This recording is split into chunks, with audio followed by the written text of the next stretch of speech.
Reggie, welcome to Philadelphia. How you doing? I'm doing well. How about yourself? Doing great. Thank you so much. We have a mutual friend in one of your former coaches, Stevie Donahue. Oh, man, that's great. I'm happy to be back in the city and be able to check in on them. So I can't wait to reunite with my coach. That's terrific. Stevie now coaching at Penn. But, Reggie, I wanted to ask you first question, and you kind of mentioned it. Why Philadelphia? Like this part of your career, how does it all go about for you during an off season that you can, kind of pick and choose where you want to go? Why Philadelphia? Skies look nice and bright. So roster looks like it was shaping well together. Great coaching staff. It has a history of winning. Understands what it feels like to be the last one standing, and looks like just an opportunity to probably do something special. So, like I said, I like the way the roster group was put together. I loved everything that it had, and I was just happy to get a call that the team even wanted me to be on the roster, and I'm just looking to do something special with this team. Hey, Reggie, it's Amy Fadul here, and when you're talking about this roster, and you look at it from the outside, and you see a guy like Paul George, who obviously you're familiar with from playing in the West out there, but then you see Joel Embiid and Tyrese Maxey. Was it the combination? Was it one particular move that they did? Because this roster was basically hand built this offseason. When you think about it, they re-signed Tyrese Maxey and brought back Kelly Oubre, but everybody else is there's a lot of new pieces to this Sixers team. No, I think it's honestly the acclamation of everybody. Having a great core. Of course, the attraction when you get Paul George here to team up with, the MVP and Joel, and you got Tyrese Maxey, who's been emerging and just been taking off ever since he's gotten in the league. Once you have those three players, it's a great core, but you have a Kelly Oubre, you get the sign of Eric Gordon, you get a Caleb Martin. You can go on. You already have Kyle Lowry, Andre Drummond, my best friend signed. Honestly, the team and the way the game of basketball is going, very positionless, very lengthwise, having guys that can do multiple things, but really defend. I think that's what everybody's seeing, even with Boston winning it the prior year or just this previous year, this season, and then being fortunate enough to be part of the Denver Nuggets the year that they won it. You got to have length, and you got to have versatile players. So I think the front office did a great job of just trying to acquire as many guys who have a track record of winning, as well as a bunch of guys who also have a track record, I think, of playing in multiple roles and multiple facets. And that was the biggest draw. We're talking to new Sixer Reggie Jackson on the Comcast Business Hotline. And, Reggie, you do mention that there are a lot of veterans on this team, guys that have been in the league about as many years as you have. Usually, if you're going to a team, and we've seen this with other guys, it's, here's a veteran that can help other things out. Do you look at yourself that way? Or, and I've talked to players that have been this, no, I just look at myself as a player looking to take care of the team and myself. I think it'll probably be the second one. I definitely like to know that, like I said, the attraction is knowing that you got a bunch of guys who've won, a bunch of guys who've won in a different amount of roles, guys who have shown capability and the propensity to sacrifice throughout their careers. And I just like the gritty.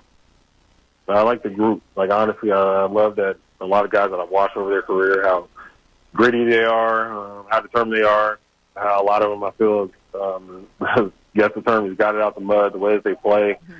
We still have to go out here and do it, but I just like the possible mix of it, and I just see a lot of capability. So, like I said, it was attractive, and it was hard not to find. Reggie, you have been that last team standing, as you described it. What do you think it would be like? You've obviously played here in your career when you were with Oklahoma City and obviously the Pistons. Not as much now that you've been out west with both Denver and the Clippers, but this is a city that is a true basketball city, but they've been starved for a while. They've had some talented teams, but unable to get over the hump. What do you think it would be like to win something like that here? You've done it before. What would it be like here, you think? I don't know if it's just a basketball city from the outside looking in. That's definitely, true. As much as I love sports, it seems that it's we got them all, baby. Town. That's what I was like. It seems that y'all are a sports town, sports fanatic, and y'all support all your teams. So I know they're hungry. Unfortunately, rooting for Phillies this year. What happened last year, you could tell the support with the Eagles, seeing the Flyers, the way they're represented. So, and just playing basketball myself, being able to be in the NBA so long, the 76ers crowd. So you could tell this city is just hungry for a championship, and it would be something amazing to do. Would love to experience that and, share it with everybody. But I think that is also a great draw is the passion. That you're in a sports town. You're in definitely a basketball city. You're around a group that is really hungry, that understands what it's going to take. But, there's a long road ahead, and I just look forward to being in an atmosphere where you're expected to win, but at the same time you have to come in each and every day to do your job, to give yourself the best chance, and you're going to be held accountable. Reggie, we know that it's such a fraternity in the NBA, players, knowing each other, and all of that. But when it comes to coaches, what do you know about Nick Nurse? What maybe have from afar you've admired about him, and how do you best see yourself fitting in with maybe what you think he wants to do? I think I appreciate his attitude, his demeanor towards winning, really his compete level.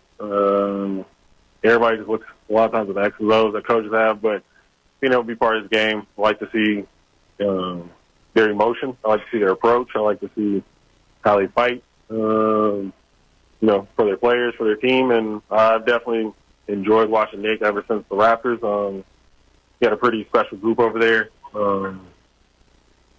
Maybe not necessarily the sexy group that people would think, but what he was able to do and what they were able to accomplish, I really enjoy how he's used different lineups. He definitely seems like coaching this new era, thinks outside the box. And I really just appreciate the way he attacks winning. It may seem unconventional to others at times, lineups, things of the nature, but my whole thing is I really love to see the way I think the end goal for him. He's going to go about his process. He's going to believe in it. But the way he really fights for his team, fights for his players, and how ultimately the end goal is really in sight at all times. So that's one thing I've appreciated about it, noticing him throughout his career so far. You mentioned the process, and of course, we got to talk about Joel Embiid. How much have you watched of the Team USA at the Olympics, and what do you make of having Joe be one of your teammates when the season starts? I've played with a few MVPs in my career, so I've been very blessed. Happy to be able to play with the most recent. Hopefully we can help him do something special, add something more to his resume, a championship ring. But watching him, I know he's been getting acclimated to Team USA. He's going to continue to get better each and every game. And I just can't wait to get to work. Love it. Well, Reggie, listen, we can't thank you enough for taking a few minutes. Want to welcome you to Philadelphia. We are always here as the flagship station. If you ever need to talk hoops, Amy and I are here 10 to 2. Or Phils, if you want to talk Phils or Eagles. Anything you want to talk about that guy. Wonderful college career you had in spite of Stevie Donahue, we're always here for you, buddy, and we appreciate you joining us. No, I don't know if it's in spite of him. He's a big reason why I'm here. So, You're good, man. I'll be talking to y'all here down the road. Sounds Thanks, good. Reggie. Thanks, Much Reggie. appreciated. Reggie Jackson.